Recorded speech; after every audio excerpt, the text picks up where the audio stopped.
बिल्ली के दोनों बच्चे भूखे थे और म्याऊं म्याऊं करके माँ को बहुत परेशान कर रहे थे।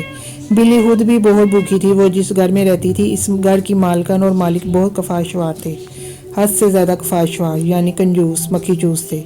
वो बिल्ली को खाने को कुछ भी नहीं देते थे। बिल्ली बेचारी पड़ोस के घरों में जाकर चोरी करके लाती और फेंका हुआ खाना लाकर पेट भरती और बच्चों को खिलाती थी। बिल्ली के बच्चे अभी बहुत छोटे थे। वो बच्चों के बड़े होने का इंतज़ार कर रही थी ताकि वो इनको लेकर कहीं दूसरी जगह चली जाए जहाँ इसको खाने के लिए मिल जाया करे। बिल्ली जिस घर में रहती थी, इस घर वालों के बारे में मशहूर था कि वो मसाली कंजूस हैं। इनके घर कोई मेहमान भी नहीं आता था। शेरसादी ने किसी हिकायत में लिखा है कि यानी लोग ऐसे कंजूस होते हैं कि वो भूखे को खाना खिलाना तो दूर की बात, पानी भी नहीं पिलाते। अगर इनके घर हज़रत अबू हुरैरा की भूखी बिल्ली आ जाए तो वो इसको 2 बूंद दूध भी ना दे, और अगर सहाबा कैफ का कुत्ता भी इनके दरवाजे पर भूखा आ जाए तो इसको रोटी का एक निवाला भी ना डालें। इसलिए कारून दौलतमंद होने के बावजूद अपनी कंजूसी के लिए क़यामत तक याद किया जाएगा, जबकि हातम ताई अपनी सखावत के लिए याद किया जाएगा। भूखी बिल्ली ने भूखे बच्चों को तसल्ली दी और कहा कि ज़रा सब्र करो, सुबह हो गई है। अल्लाह मियाँ सबको रिज़्क देता है, हमको भी ज़रूर देगा। एक बच्चे ने कहा, अम्मा अम्मा मैं गोश्त खाऊंगा। दूसरे बच्चे ने भी कहा, हाँ मैं भी आज गोश्त खाऊंगा।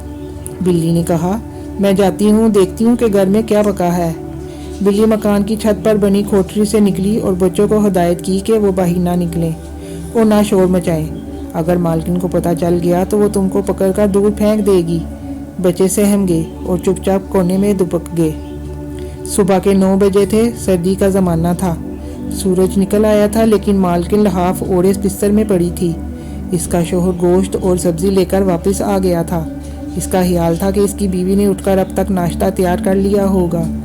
बीवी को बिस्तर में देखकर वो आग बगोला हो गया। इसने गुस्से से कहा, तुम अभी तक बिस्तर पर पड़ी हो, मुझे भूख लग गई है, नाश्ता कौन बनाएगा? मेरे सर में बहुत दर्द हो रहा है, मैं रोज़ नाश्ता बनाती हूँ, आज तुम खुद बना लो। बीवी ने लहाफ में से जवाब दिया। और मैं गोश्त और आलू लाया हूँ, ये भी पका लूँगा। मेरा सर दर्द से फटा जा रहा है, मैं उठ नहीं सकती, और तुमको गोश्त आलू की फिक्र है, फेंक दो गोश्त को, होटल से खाना लेकर खा लेना। बीवी ने कहा। शोहर का पेट खाली था, वो भूखा था। भूख में इंसान का दिमाग गर्म हो जाता है। शोहर ने थैले से गोश्त की थैली निकालकर गुस्से से बाहर फेंक दी और घर से बाहर निकल गया। बिल्ली ये सब देख रही थी। वो गोश्त की थैली मुंह में दबाकर भाग निकली। माँ और बच्चों ने बहुत दिन बाद गोश्त खाया और अल्लाह मियाँ का शुक्र अदा किया और दुआ की कि मालिकन और मालिक यूं ही लड़ते रहे। अगर आपको हमारी स्टोरी पसंद आई है तो प्लीज़ चैनल को लाइक, शेयर और सब्सक्राइब कर दें और बेल आइकन के बटन को दबाना ना भूलें ताकि हमारी आने वाली हर नोटिफिकेशन आप तक पहुंच सके। शुक्रिया। खुदा हाफिज़।